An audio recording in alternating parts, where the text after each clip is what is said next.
Bien, el truncamiento incidental eh, requiere también de dos características de las distribuciones de que debemos analizar. La primera de ellas es cómo es la media de este truncamiento y dos, cómo es la varianza.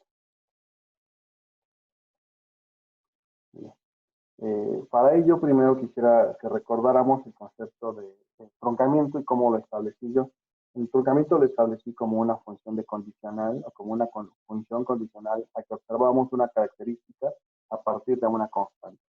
Lo que estoy diciendo es esto, es observamos una función de densidad de una variable dependiente y, condicional, conjunta con una variable z, tal que z es mayor que una constante a. Por ejemplo, o en el caso concreto que voy a ver hoy eh, es, voy a analizar el caso en el que cómo es el salario de las personas, condicional en que las personas deciden ir a trabajar, condicional en que z es mayor a. ¿Sí? Es una función de distribución conjunta porque es el salario de las personas en conjunto con un producto. Eso es lo que estoy modelando básicamente en ejemplos como los que estoy haciendo ahora.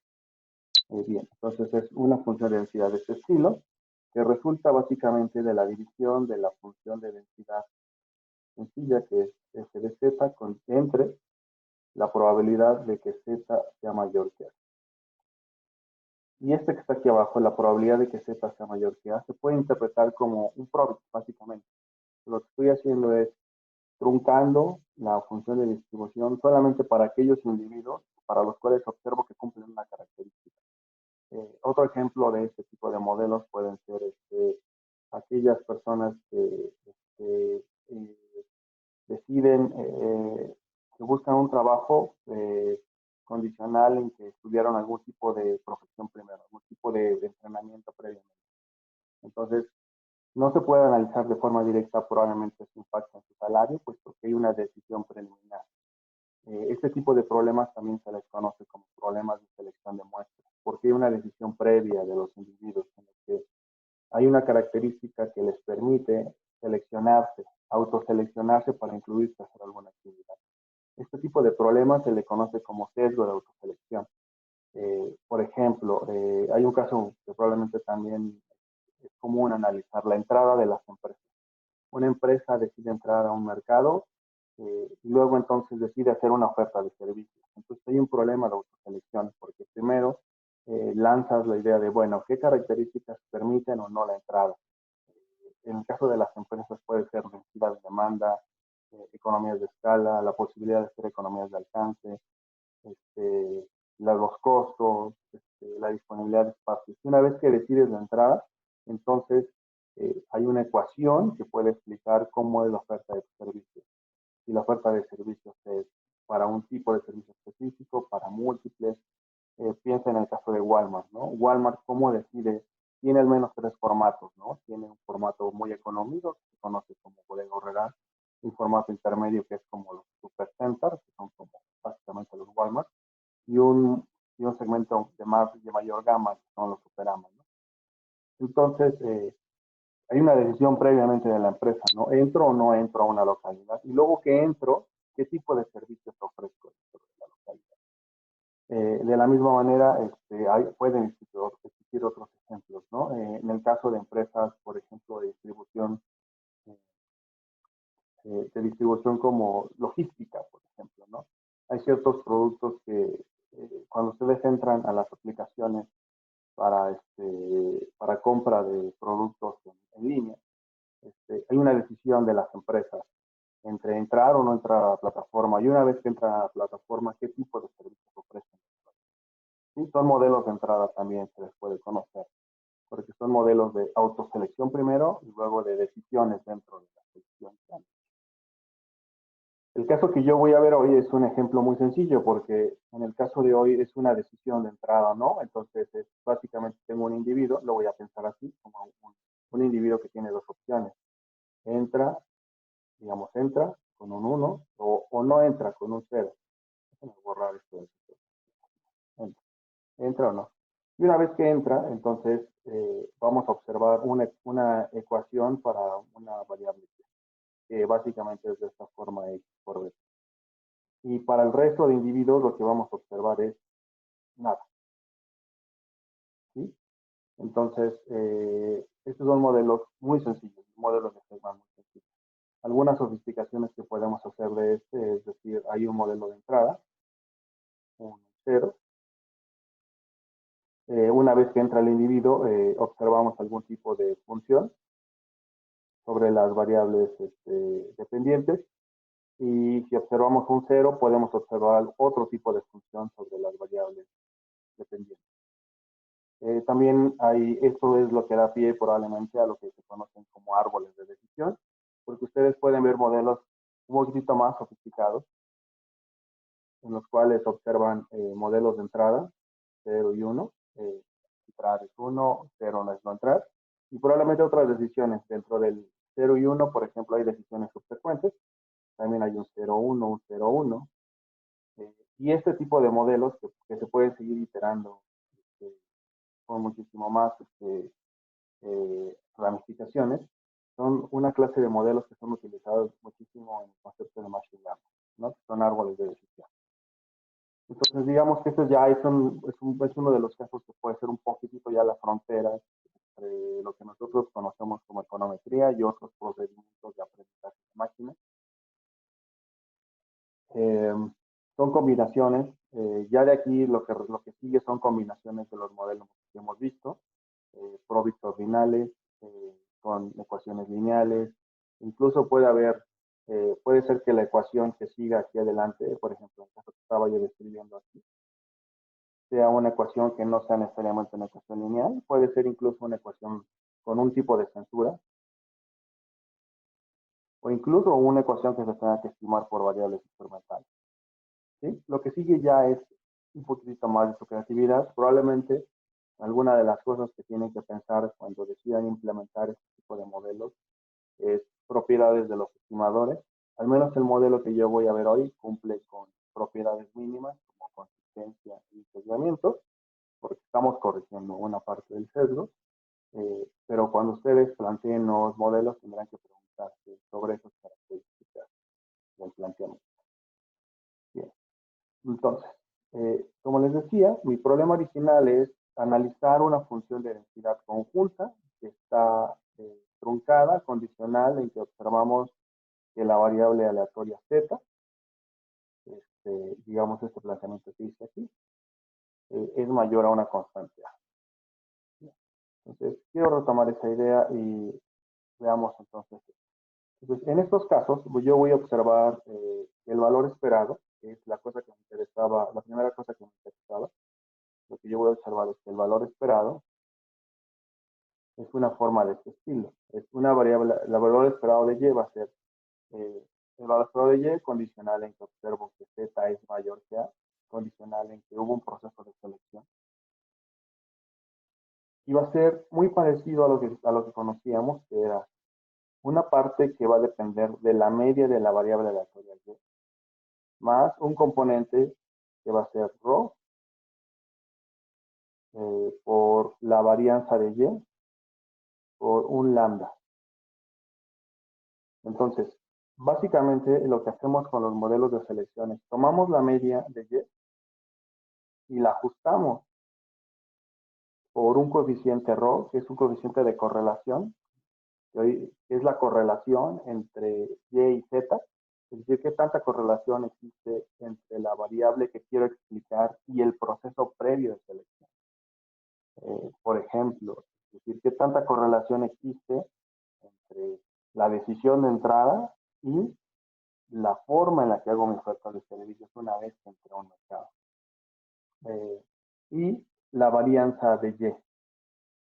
La varianza de Y es, si la variabilidad de Y es muy grande, entonces probablemente vamos a ver una media condicional muy grande.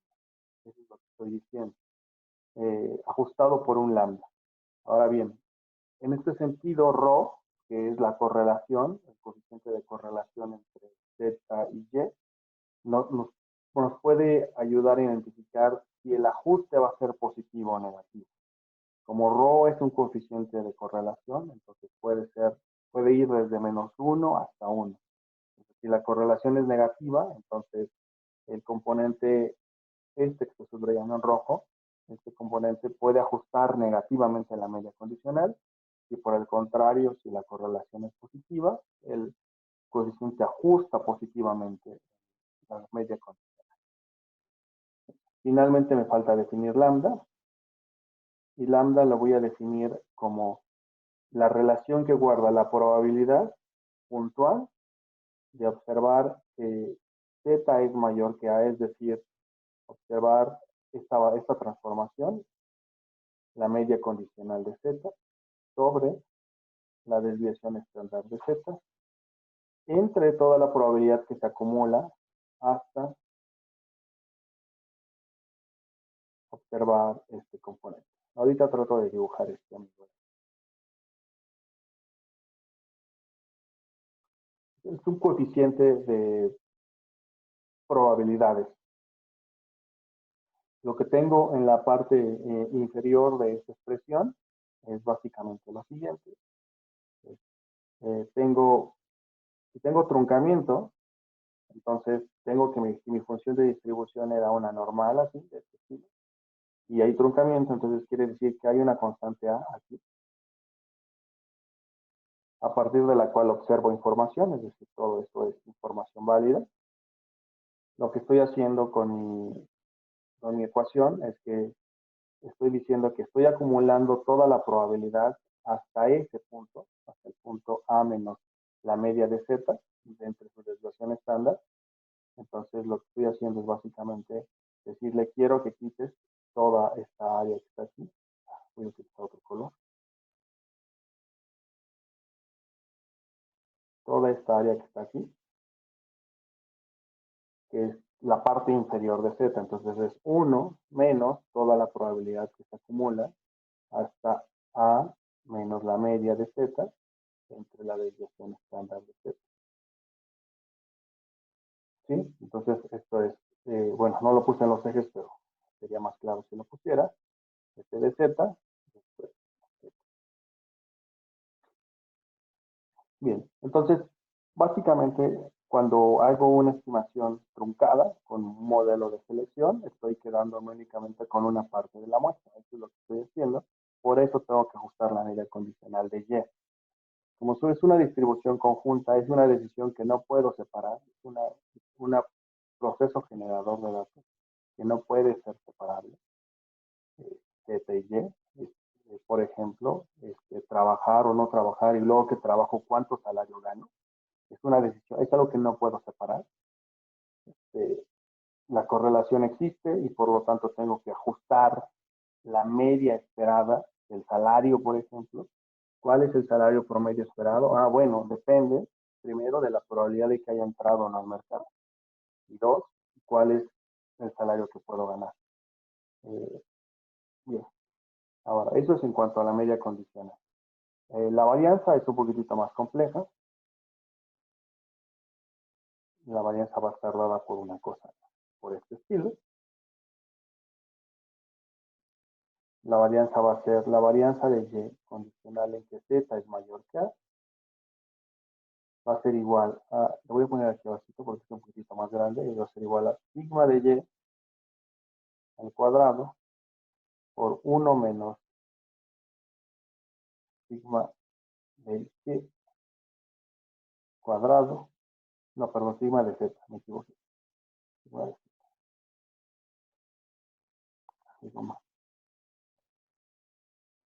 sigma de Z por un delta que depende de alfa de Z. Y ahorita les digo quién es ese delta.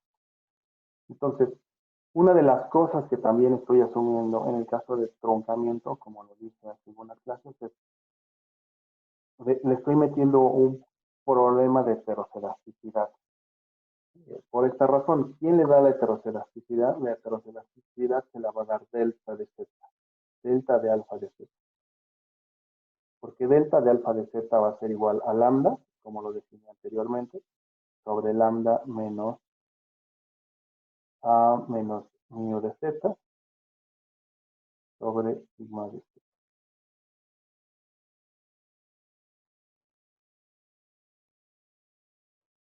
Entonces, básicamente, depende de dónde está el truncamiento, de dónde está A,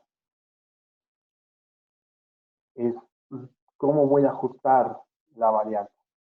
Entonces, en principio la varianza va a ser, es muy probable que la varianza sea pequeña, sea más pequeña.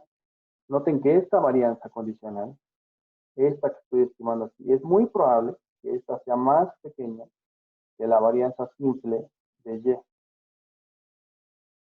porque le estoy quitando un componente, que está aquí. Es 1 menos la varianza de una variable aleatoria, que por definición la varianza debería ser positiva.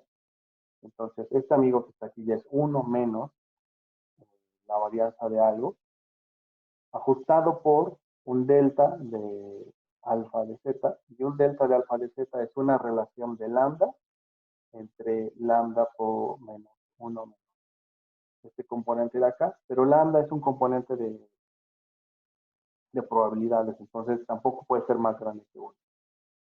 Este, bajo ciertas condiciones, es probable que esto sea muchísimo más pequeño que 1. Entonces, lo que estamos diciendo es, como hay un proceso de selección, es decir, hay un primer periodo en el que decido hacer o no hacer algo, entrar o no entrar a un mercado, lo que le estoy quitando es variabilidad a Z. Por eso es muy probable que variabilidad a Y. Por eso es muy probable que Y tenga una varianza un poco más pequeña. ¿Sí? Bien. Ahora, esto es en general mi planteamiento de media y varianza condicional en que existe truncamiento. Lo que voy a hacer ahora es plantear cómo sería mi modelo de estimación. Mi modelo de estimación sería de la siguiente manera. Entonces, por un lado, primero voy a tener un modelo que sería de este estilo. Voy a tener una variable ZI que va a tomar dos posibles valores, 0 y 1. Entonces, ¿cómo lo voy a modelar? Lo voy a modelar al estilo del product.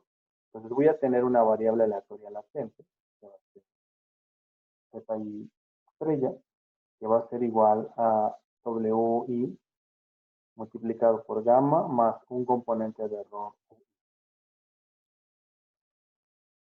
Entonces, y finalmente una ecuación lineal que va a ser Y, perdón, sin el estrella, Y, que va a ser una forma lineal muy sencilla, que va a ser la que yo conocía yo, XY por beta más un término de error epsilon.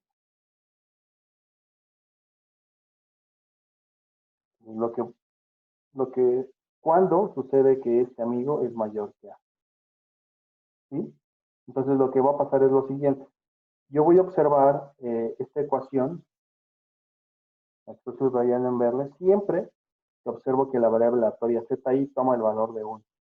Y eso solo pasa cuando toda esta ecuación es mayor que A. Entonces, si pasan todas estas condiciones, que Z toma el valor de 1, eso significó que se cumplió la ecuación que estoy subrayando aquí, que esto fue mayor que A, y entonces puedo observar la ecuación de regresión final para Y. Es un proceso iterado, como les decía. Es un árbol, simplemente tengo dos posibilidades, 0 y 1. Si observo 1, entonces tengo una expresión para Y igual a X por beta más epsilon. Entonces, creo que esto resume la idea del concepto de selección de muestras, un modelo de selección. Selecciono la muestra, tengo dos posibilidades para la muestra 0 y 1. Para la posibilidad 0, entonces tengo nada para 0 y para 1 tengo una expresión que es una ecuación lineal. ¿Sí? Bien, ¿dudas hasta ahí?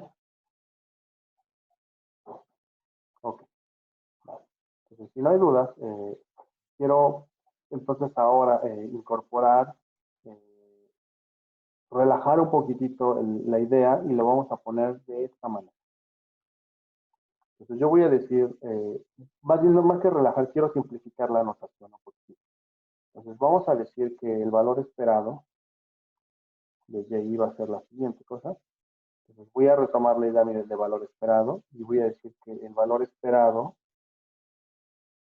de la variable aleatoria y, condicional en que y es observada. Eso es lo que pasó, ¿sí? Entonces es el valor esperado de la variable aleatoria y condicional en que observo y. Ese es mi problema, ¿no? Que es equivalente a preguntarse el valor esperado de que y exista, condicional en que zi estrella sea mayor que a.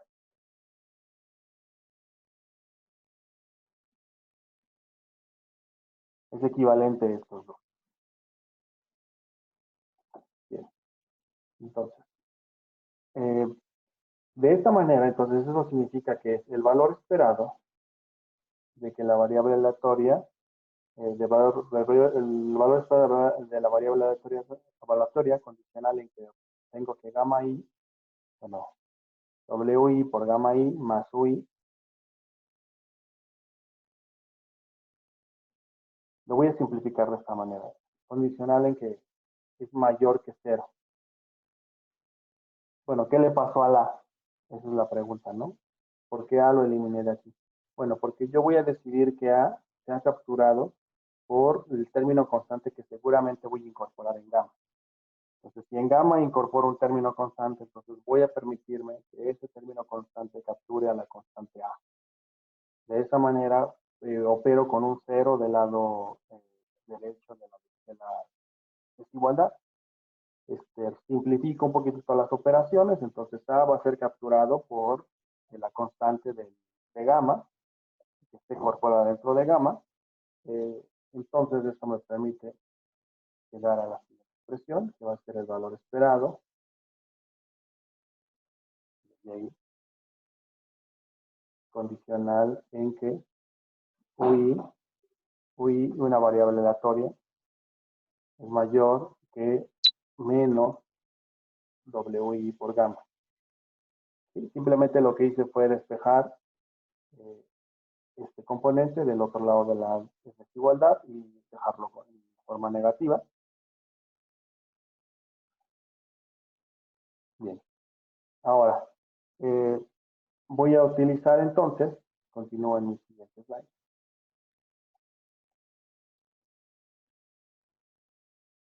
Yo voy a decir que esto va a ser igual al valor esperado de y condicional. Bueno, voy a sustituir ya a y. Voy a utilizar quién era mi expresión de y. Y es un modelo lineal, entonces esto es igual a xi por beta más epsilon i, condicional en que ui es mayor que menos wi por gamma.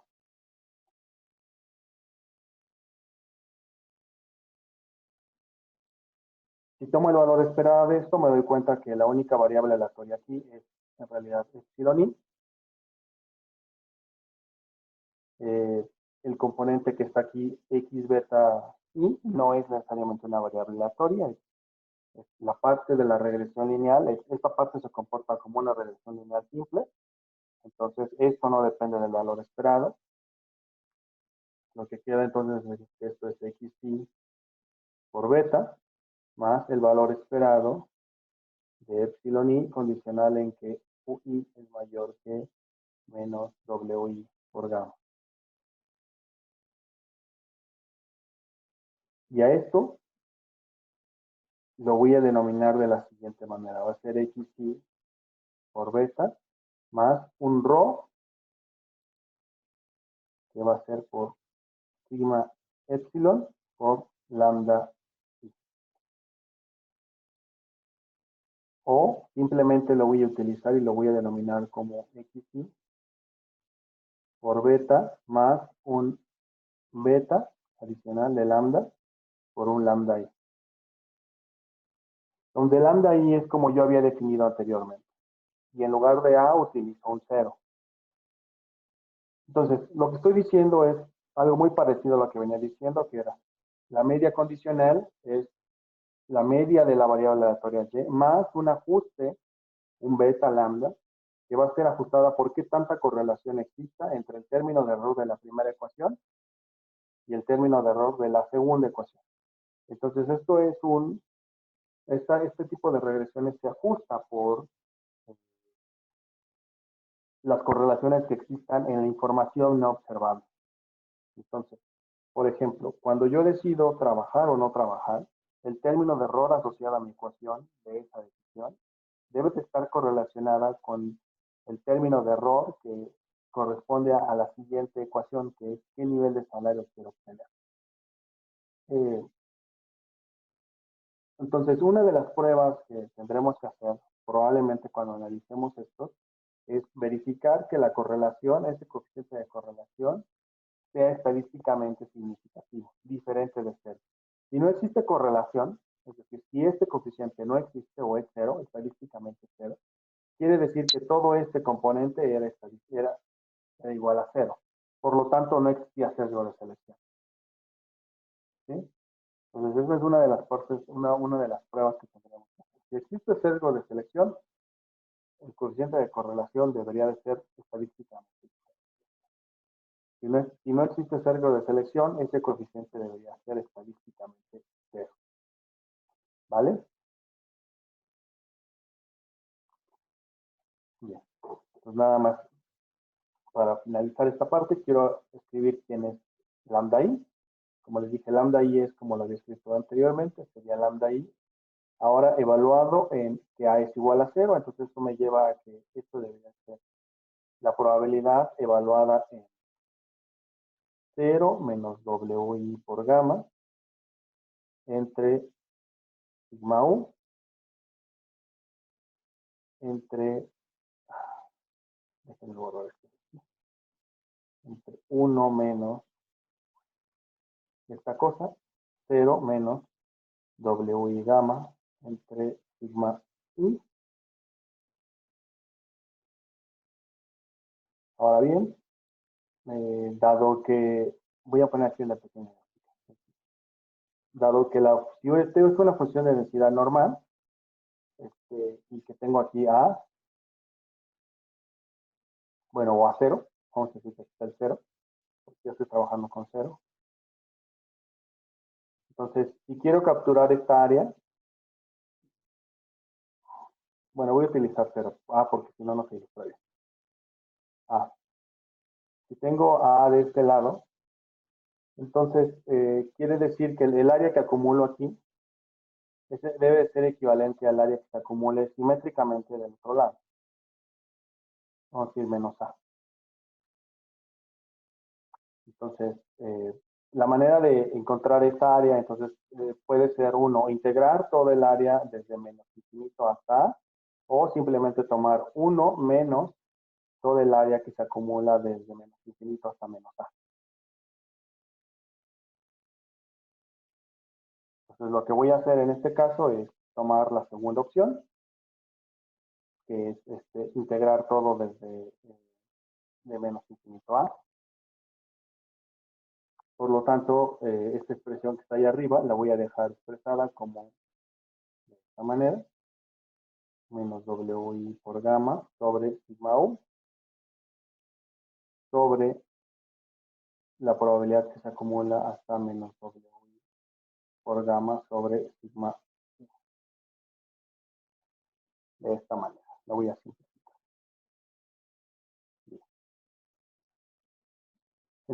Entonces, dicho esto, digamos, mi primera conclusión hasta este momento debería ser esta. Debería ser que mi modelo lineal y condicional en que ZI es mayor que 0 debería de ser igual a el valor esperado de y condicional en que ZI estrella es mayor que 0 más un término de error de I. Bueno, que he utilizado epsilon, perdón. Esto va a ser igual entonces a xi por beta más beta lambda por lambda i más epsilon i. Y mi siguiente ecuación sería, o mi primera ecuación sería que ZI es igual, perdón, una estrella, la ZI sería igual a 1 o ZI es igual a 0. Entonces ZI va a ser igual a 1 si resulta ser que ZI estrella es mayor que 0 y ZI estrella es menor o igual. Menor o igual. Este es en general mi planteamiento lineal. Mi planteamiento no lineal, perdón, que es un modelo de selección. Ahora bien, el modelo de selección, entonces, que estoy planteando aquí, se estima por máxima verosimilitud en estricto sentido. ¿Sí? Solamente que voy a hacer alguna serie de supuestos para poderlo estimar de forma más sencilla. Entonces, el primer supuesto es que voy a decir que existe una distribución bivariada de esta manera, que va a estar dada por esto, que va a ser que UI y más bien, sí, era UI y epsilon I, se distribuyen como una normal bivariada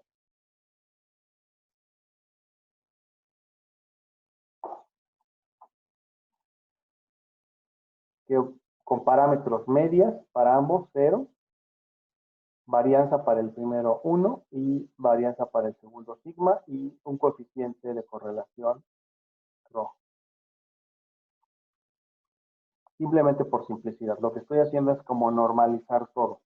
Es decir, voy a tratar de normalizar que el primer elemento, que UI, tenga una varianza 1 y entonces voy a dejar que el segundo tenga una varianza un poco más libre.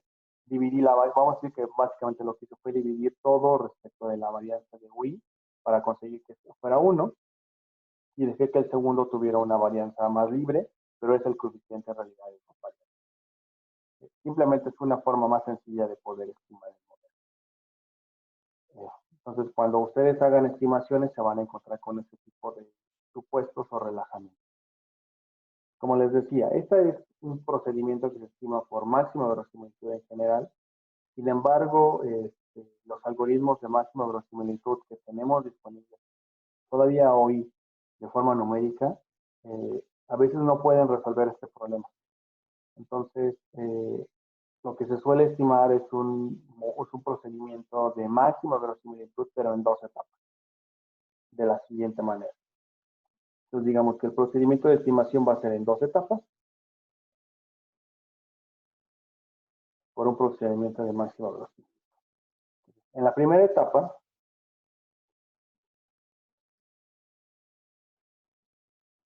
vamos a obtener quién es gamma estimado. ¿Cómo obtenemos gamma estimado? Ah, bueno, sabemos que ese es un probit.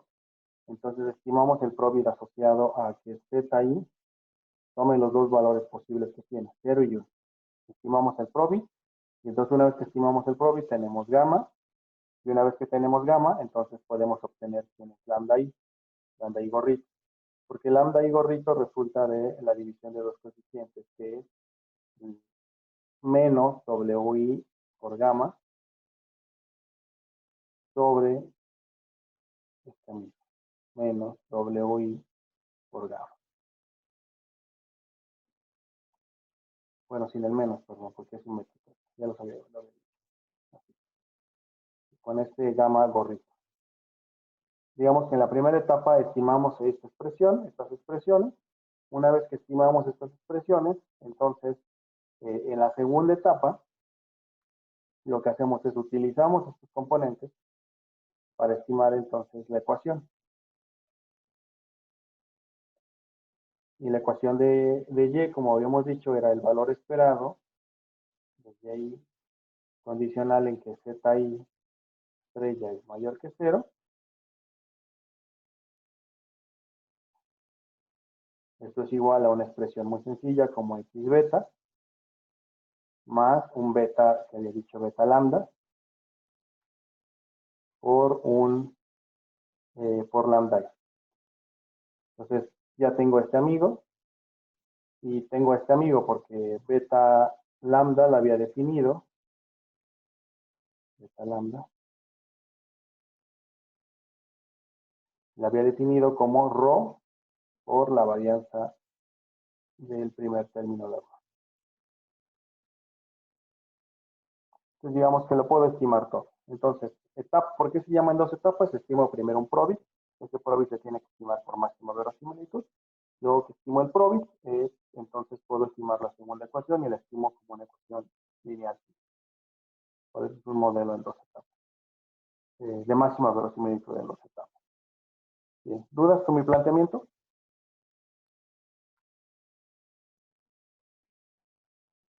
Bien.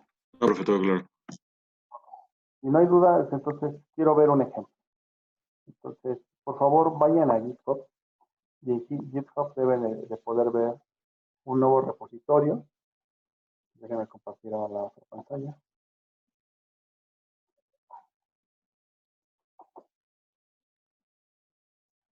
Entonces, aquí en GitHub deben de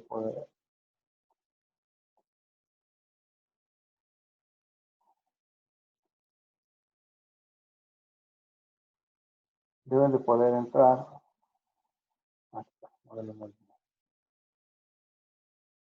a esta carpeta, selección de muestra, y aquí vamos a trabajar con estos tres archivos, que es Heckman Regression y este Heckman.py. Y este que es un archivo de datos. ¿Sí?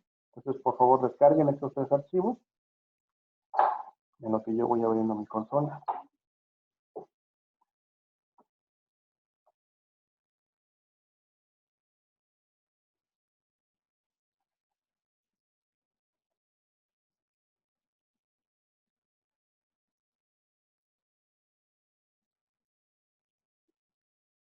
Ah, ya la tenía abierta. Sí, ya está abierta. Bien, entonces vamos a la clase de hoy, que es...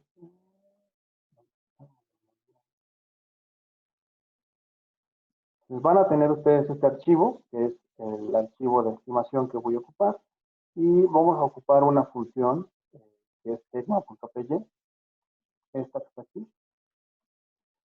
Y básicamente con esta función lo que vamos a hacer es estimar el modelo Heckman.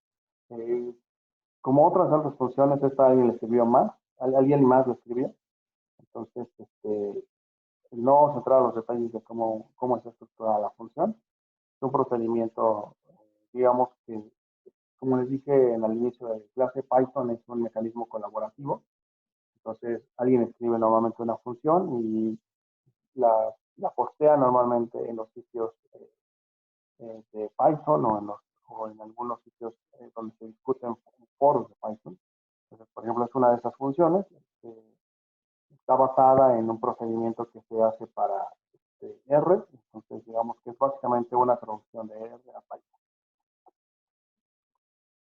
Bien, digamos, no voy a entrar a esta de los detalles de la función, simplemente voy a entrar directamente a la estimación.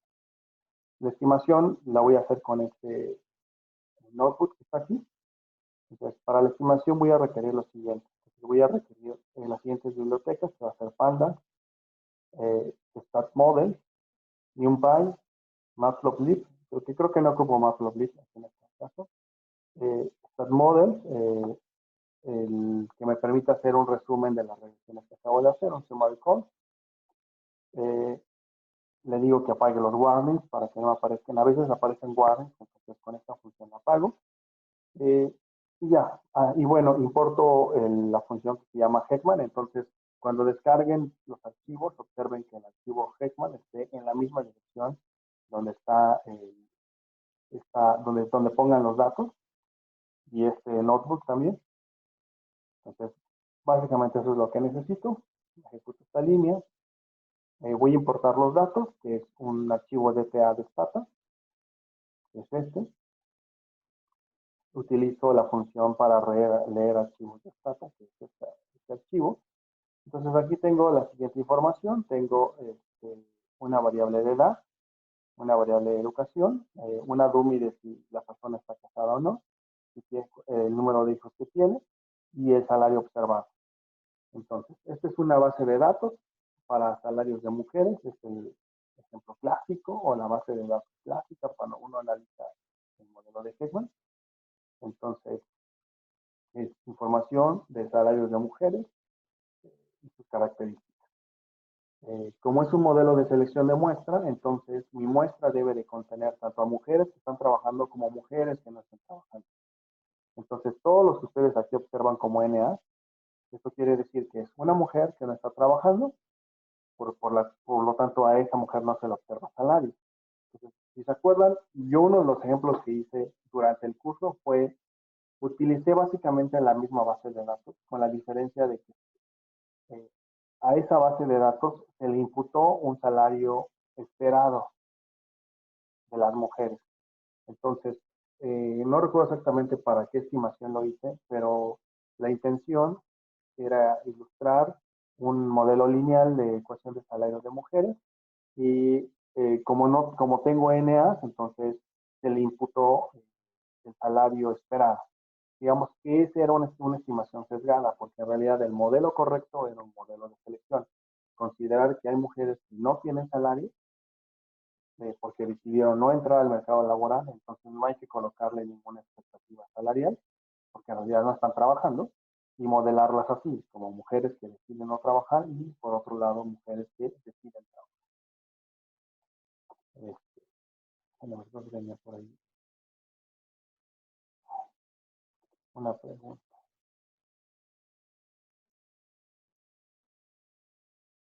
Ok.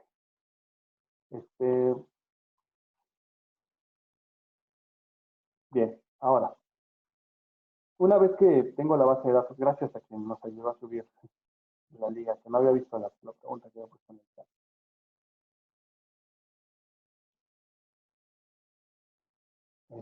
Bien, una vez que tenemos la base de datos aquí, entonces vamos a trabajar el modelo. Como les dije, es un modelo de Heckman muy sencillo. Entonces es una ecuación de salario, que es la variable dependiente. Primero vamos a determinar un modelo binario, en el cual eh, la, la probabilidad de entrada estamos modelando. Entonces, por lo tanto, primero voy a utilizar una expresión de este estilo. Noten que en este caso muy particular, Y y Z eh, se asocian a la misma información. ¿Por qué? Porque la variable Y es el salario y la variable Z es observar el salario o no observar el salario. ¿Sí? Es un modelo de selección que involucra la mezcla pareciera ser que de la misma variable, pero vista desde dos enfoques diferentes. En el caso de un modelo de entrada, por ejemplo, ustedes observarían, por ejemplo, la oferta de servicios o la venta de una empresa en alguna localidad, condicional en que observan su entrada o no su entrada. No necesariamente están observando. Si se dan cuenta, cuando ustedes analizan los problemas de esta manera, lo que queda claro es que los coeficientes, más bien, los términos de error de ambos procesos generadores de datos deben estar correlacionados, porque la decisión de entrada, el término de error, no puede estar desligado del salario. O sea, ¿cuál es una de las razones por las que una persona puede decidir entrar o no al mercado laboral? Por sí mismo puede ser el salario. O sea, si el salario es bajo, entonces decido no entrar al mercado laboral. Si el salario es alto, a lo mejor decido entrar. Bien. ¿Por qué se observan este tipo de casos? Este tipo de casos se observan muchísimo durante las crisis. Por ejemplo, cuando uno analiza los periodos de crisis, uno va a ver más demanda, por ejemplo, por becas para estudiar doctorados y maestrías. Porque resulta ser que el mercado laboral es con salarios menores, entonces con salarios menores, lo que uno puede observar es que la gente decide utilizar decide utilizar su capacidad, digamos, intelectual, estudiando y no yendo al mercado laboral porque en este momento está pagando poco. ¿Sí? Digamos, hay muchos ejemplos que ustedes pueden analizar con este modelo de ya está, salario. Entonces son mis dos ecuaciones. Entonces primero voy a determinar la probabilidad de que el salario, de que la persona entre a trabajar o no. Entonces, ¿qué va a decidir que a la mujer entre a trabajar o no? Va a ser su educación y su edad. Básicamente eso es lo que voy a utilizar como regresor. Luego, si la mujer decide entrar a trabajar, ¿qué es lo que determina su salario? Su salario va a ser determinado perdón, lo estoy diciendo al revés. Eh, que la mujer entre a trabajar, va a estar determinado por si está casada, tiene hijos, su educación y su edad. Y ya dentro del mercado laboral, su salario va a ser determinado por la educación y por la edad. De hecho, me equivoqué, lo dije al revés, perdón.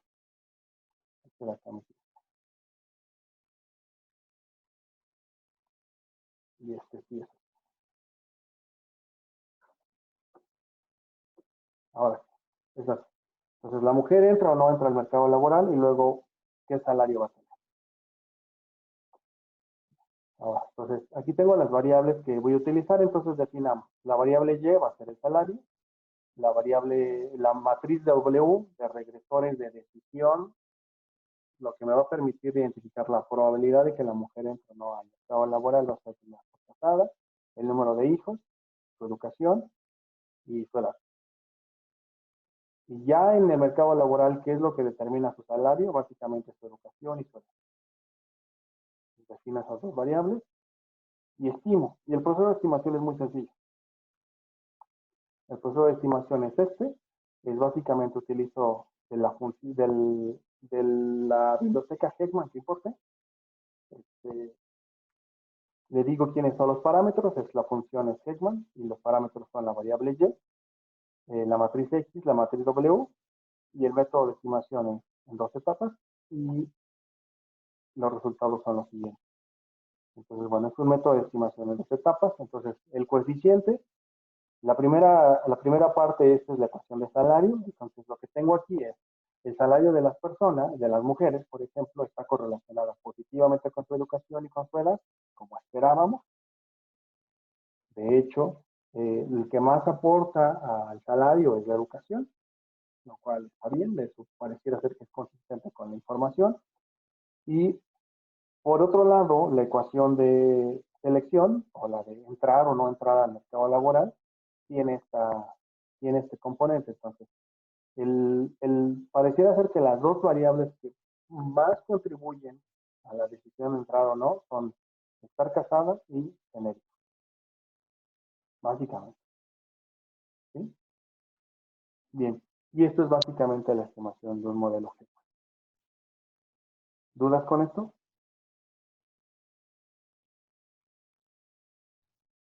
No interactúan las dos ecuaciones en algún momento para ver, igual que los probits, la probabilidad. ¿A qué te refieres con interactúan? O sea que la estimación de, no sé, del primero afecte a la estimación del segundo por algún motivo. Sí. Es el coeficiente RO que había yo descrito, que era el coeficiente RO que es lo que ajusta la media condicional del salario. Entonces, de cuenta que estos coeficientes que están aquí están afectados por qué tanta correlación exista entre la decisión de entrar al mercado laboral o no entrar. Y la variable que lo captura es RO, y RO está aquí.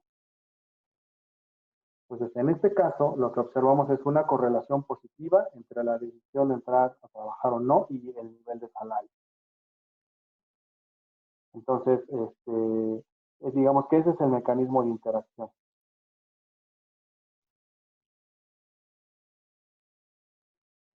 Lambda está aquí, por ejemplo, también, y este es sigma. Sí, más De bien me hecho, preguntaba dónde estaban, sí, esos parámetros, pero ya los vi. Gracias. okay. Y de hecho, lambda, como ven, es estadísticamente significativo. Es diferente de cero, lo cual está bien. Entonces, el coeficiente lambda nos permite decir que, en efecto, sí hay un ajuste de selección.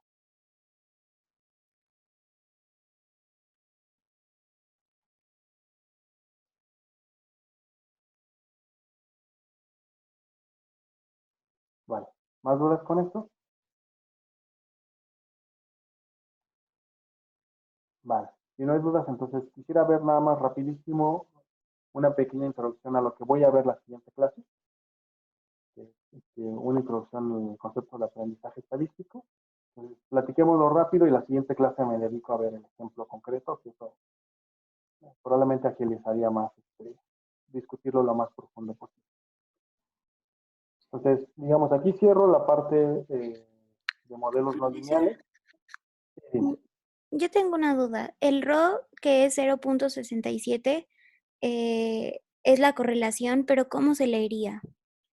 ¿qué significa ese 0.67? O sea, solamente que las variables tienen una correlación de 0.67. O sea, se leería como que la decisión de entrar o no entrar al mercado laboral, en efecto está correlacionada con el nivel salarial. Es decir, si tú observas salarios altos, probablemente vas a observar mayor entrada. ¿Sí? Entonces, Sí. por eso es la correlación positiva. Entonces, si tú observas que el mercado laboral empieza a crecer y empieza a ofrecer más salarios, es muy probable que tú observes más entrada de mujeres o más decisiones de entrada al Mm, mercado laboral. Eso es lo que significa. Por ok, eso están correlacionados positivamente. ok. Sí, ¿Vale? gracias. No. Bien. ¿Más dudas? Si no, pasamos al siguiente tema. El siguiente tema es más o menos rápido. Es solamente una introducción que quiero darles del concepto de aprendizaje estadístico. Entonces, a ver, aprendizaje estadístico.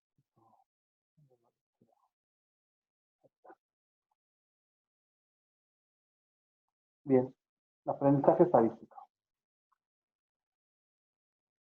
Es, aprendizaje estadístico es, básicamente es un conjunto de herramientas para modelar y entender conjuntos de datos. Se le asocia mucho con conjuntos de datos masivos. Y quiero así hacer una separación. Conjuntos de datos masivos no significa Big Data per se. El concepto de Big Data es un concepto un poquito más complejo porque en realidad involucra un conjunto de infraestructura, involucra un conjunto de diseño de bases de datos y diseño de ciertas características de la información que no necesariamente se asocia puramente con que sean muchos datos. ¿Sí? O sea, sí son muchos datos, pero requiere de ciertas condiciones adicionales, ¿no? Entonces, pero en general, digamos que el aprendizaje estadístico es un conjunto de herramientas estadísticas que nos permiten modelar y en su caso entender ese conjunto de datos masivos. También se le conoce como machine learning. Digamos que los que son estadísticos puros le dicen este aprendizaje estadístico. Los que son implementadores, vamos a decirlo, le dicen machine learning. Entonces, el desarrollo es, digamos, es un desarrollo reciente, y me atrevería a decir reciente solamente para los que somos de los 2000, al inicio de la década de los 2000, porque era del siglo pasado, digamos, ¿no? Entonces era como reciente en este momento, pero ya no es tan reciente si uno lo ve que este año es 2020, ya tiene al menos unos 40 años de estar disponible toda la técnica, por las siguientes razones que voy a decir. Bien, entonces el aprendizaje estadístico considera muchos métodos convencionales de uso amplio, por ejemplo, el análisis de regresión, clasificación, árboles de decisión. Árboles de decisión que ya más o menos les ilustré cómo surgen. Clasificación que tiene que ver con, que puede haber clasificaciones del tipo basadas en regresión. ¿Cómo puede ser esa clasificación basada en regresión? Por ejemplo, un Probit. Un Probit básicamente clasifica entre 0 y 1. O un logit multinomial, clasifica entre diversas categorías, categoría 0, 1, 2, 3, hasta la categoría que sea. Son clasificadores, básicamente. ¿Sí? O clusters, hacer clusters también es una forma de clasificar. Los que están, algunos que son cercanos o algunos que no son tan cercanos, entonces los separamos, clasificamos. También se refiere el concepto de aprendizaje estadístico a una amplia gama de herramientas para entender, interpretar, analizar datos que se le conoce como herramientas supervisadas y no supervisadas. Entonces, ustedes cuando analicen el aprendizaje estadístico van a observar que se le dice técnicas para el análisis supervisado y para el análisis no supervisado. Bien, digamos que el aprendizaje estadístico supervisado involucra, o la forma convencional de verlo es como observamos una serie de variables dependientes o resultados, la entrada o no entrada al mercado laboral, la entrada o no entrada a, a un mercado o una localidad, pagar o no pagar la tarjeta, ¿sí? Ese tipo de fenómenos los observamos, y podemos observar incluso variables que lo explican, este fenómeno. Entonces, ¿qué variable puede explicar que pague o no pague mi tarjeta? Por ejemplo, mi edad, mi profesión, ese tipo de características pueden definir, ayudar a clasificarme entre que si alguien yo de riesgo alto, de riesgo bajo. ¿Sí? Entonces, digamos que el aprendizaje estadístico supervisado está asociado con resultados que podemos supervisar, valga la redundancia de la palabra, porque tenemos claramente definido quién es el resultado, pagar o no pagar, entrar o no entrar, ¿sí? O estar clasificado en diferentes categorías. Por ejemplo, ser reincidente o no reincidente si es que soy criminal. Ese tipo de cosas se pueden observar, se pueden supervisar. Ahora, ¿qué es el aprendizaje no supervisado? Es cuando no tenemos una variable dependiente así de definida, como clasificada en dos grupos, entrar o no entrar, o pagar o no pagar. Más bien es cuando observamos un set de datos, por ejemplo, observamos cómo se comporta el coronavirus en la Ciudad de México. Entonces, no sabemos exactamente cómo se comporta, pero podemos clasificar por clústeres, ¿no? Entonces, a lo mejor hay clústeres donde hay mucho contacto. Entonces, estamos clasificando la ciudad en regiones, pero no tenemos per se una variable que nos permita clasificarla. Es decir, no tengo un sí y un no, sino estoy haciendo clústeres, grupos, elementos que se parecen mucho, que están cercanos.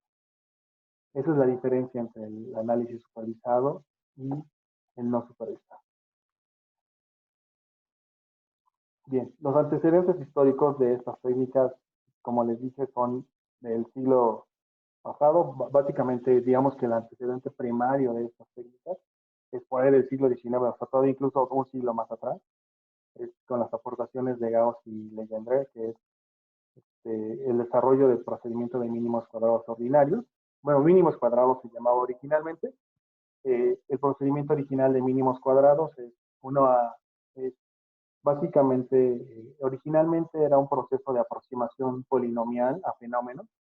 Entonces, ese era el planteamiento original. Era un polinomio de grado P, del grado que fuera, que permitía aproximar comportamientos de datos. Entonces, una vez que fue desarrollado este procedimiento por Gauss y Legendre, dio origen al concepto de análisis de regresión, lo cual deriva en lo que nosotros conocemos como econometría y como lo que ahora conocen algunos como machine learning, o simplemente le digo yo aprendizaje estadístico. Posteriormente, Fisher, por ahí de la década de los 30 y tantos, bueno, en 1936, agregó el análisis lineal discriminante, que también coincide con el momento en que Fisher aportó lo que se conoce como el procedimiento de componentes principales. Durante la década de los 40, varios autores propusieron algunos otros métodos, como el método de regresión no lineal, conocido como regresión logística. Entonces, digamos que el análisis de regresión logística surge en los 40 y se va desarrollando, va bastante el tiempo. Por ahí de los 70s y los 80s ya se tenía como todas las herramientas de clasificación y construcción de árboles de decisión. En ese momento ya existía, digamos, el concepto de aprendizaje estadístico. El problema de esa época en los 80s es la capacidad de cómputo limitada, lo cual hizo imposible implementar aprendizaje estadístico en ese momento, y es entonces como a mediados de los 2000, o sea, la primera década de los 2000, por ahí del 2005, muy cercano al 2010, cuando esto tuvo un boom, porque existían ya herramientas adicionales que permitieron el poder desplegar herramientas de estas de clasificación y de árboles de decisión. Bien, entonces, bien, ¿de qué consiste el aprendizaje estadístico? Bien, básicamente consiste en que queremos estimar una función. Entonces, tenemos un conjunto de una variable dependiente, y, que es una función de un conjunto de variables explicativas x1 hasta xp. Y de esta forma planteamos, de forma similar al análisis de regresión, una variable y que es igual a una función de un conjunto de variables x más un término de error. ¿Sí? Entonces, es muy, muy sencillo. Entonces, siempre hacemos como planteamientos o modelamos como una función más una parte que no podemos explicar con la función. Así, el aprendizaje estadístico se trata de aproximar F. ¿Sí? ¿Cómo es F? ¿Cómo lo puedo aproximar? Bien, de eso se trata el aprendizaje estadístico. Ahora, ¿por qué estimar F? Bueno, la respuesta básicamente son dos cosas. Uno, porque queremos hacer predicción o porque queremos hacer inferencia con los resultados. La más común es hacer predicción, cuando al menos del lado del aprendizaje estadístico. Si ustedes lo piensan así, cuando hacemos análisis de regresión para la lógica de la econometría, hacemos más inferencia que predicción, porque estamos haciendo inferencias sobre los coeficientes, hacemos pruebas de hipótesis, planteamos intervalos de confianza, estamos haciendo más inferencia. Cuando estemos del lado del análisis de aprendizaje estadístico, vamos a querer hacer más predicción, porque queremos predecir fenómenos. Por ejemplo, muchas veces ustedes van a observar el conjunto de variables dependientes, pero no el resultado. Por ejemplo, ustedes tienen un set de datos de la gente que paga y no paga en un banco. Entonces, saben qué características pueden explicar mejor a la gente que paga y qué características pueden explicar mejor a la gente que sí paga. Ahora bien, ¿qué pasa cuando llega un nuevo cliente? Del nuevo cliente no sé si va a pagar o no va a pagar.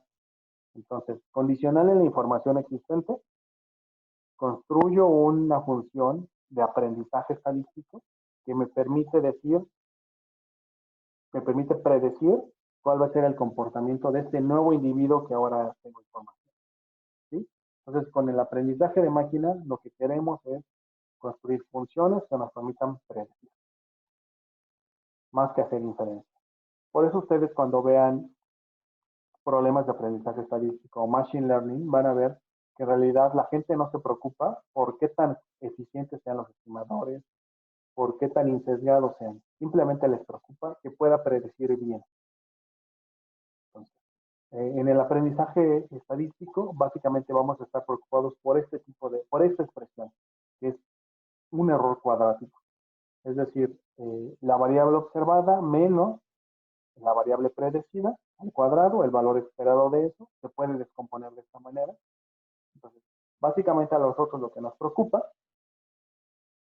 es poder identificar qué factores hacen que el valor esperado de mi función X sea muy cercano a mi función X estimada. Entonces, aquí el tema es que cuando puedo separar esto, me queda de esta manera, y uno aquí se da cuenta que entonces hay un error que es absolutamente inevitable, que es la varianza del término de error. Si el término de error tiene una varianza, entonces esa varianza es irreducible. Es la varianza, esa no la puedo reducir. Lo que puedo reducir es este componente. Es qué tanto me puedo acercar con la información que tengo al verdadero valor de la función de Y, de X, perdón. Entonces, el análisis de aprendizaje estadístico trata de identificar cómo me aproximo lo más que puedo a ese. ¿Sí?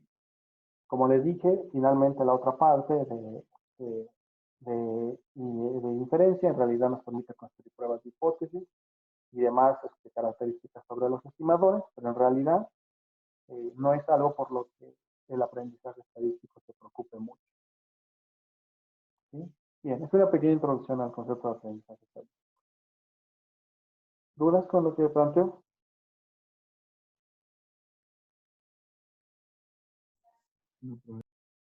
Vale, ok. Bien, entonces aquí quiero dejarle por hoy. Lo que voy a ver el miércoles es un ejemplo de aprendizaje estadístico. Creo que es un poquito largo y vamos aplicando algunas de las técnicas que ya venimos aprendiendo. Sobre todo Provis. Es lo que vamos a utilizar la siguiente clase. Bueno, muchachos, si no hay duda. ¿Profe va a subir la presentación a GitHub? La presentación, sí.